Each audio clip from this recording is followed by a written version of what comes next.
This is a ratchet strap. Tightening and loosening a ratchet are simple at first glance.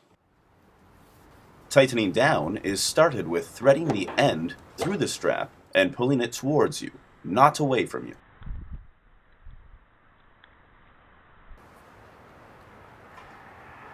Once the thread is through, pull down tight on these blankets. This is crucial, and where everyone usually just ratchets instead of pulling tight. 4 to 5 ratchets should do the trick until the metal is covered by blue material.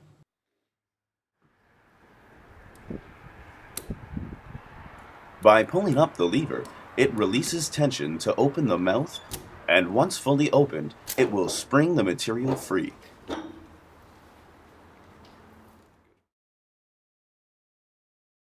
Do not ratchet over more than 6 times, or you have already done something wrong. Pull tight and ratchet according to what you are securing. Over-ratcheting an item, even when it is done right, can cause wood dents and scratching. Knowing how to ratchet is essential. Ask questions before trying this.